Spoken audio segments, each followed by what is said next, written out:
Hi అండి అందరికీ welcome to మా ప్రయాణం. ఏంటక్క బొప్పాయి చూపిస్తున్నాం అనుకుంటున్నారా? బొప్పాయితో పిల్లలు ఫేవరెట్ రెసిపీ చూద్దాం. చక్కగా పైన పొట్టు తీసుకోండి, కొంచెం పండినా పర్లేదు, ఎక్కువ పండకూడదు.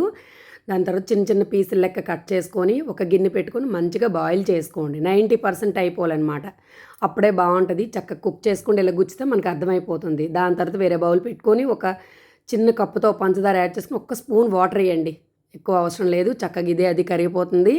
దాని తర్వాత ఈ ముక్కలు యాడ్ చేసి దగ్గరికి అయిపోయినంత వరకు ఉడికించేయండి ఆ పాకంలో, పంచదార పాకంలో. దాని తర్వాత నచ్చిన కలర్స్ ఎప్పుడో వాడతాం, నో ప్రాబ్లం. కొంచెం కలర్స్ యాడ్ చేసుకొని చక్కగా ఈ పీసులు అనేవి విడివిడిగా వేసుకొని మంచిగా కలుపుకోండి.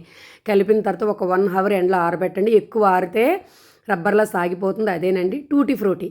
ఎంత బాగుంటుంది, కలర్ఫుల్గా ఉంటుంది, పిల్లలందరూ ఇష్టంగా తింటారు. ఇంట్లో కేక్స్, బన్స్, ఇంట్లో బిస్కెట్స్ అవి మనం తయారు చేసుకుంటాం కదా, అప్పుడు యాడ్ చేస్తే పిల్లలు ఇష్టంగా తింటారండి. నచ్చితే లైక్, షేర్, కామెంట్ చేయండి, సబ్స్క్రైబ్ చేయడం మర్చిపోద్దండి. మరో మంచి వీడియోతో మళ్ళీ కలుద్దాం. Thank you.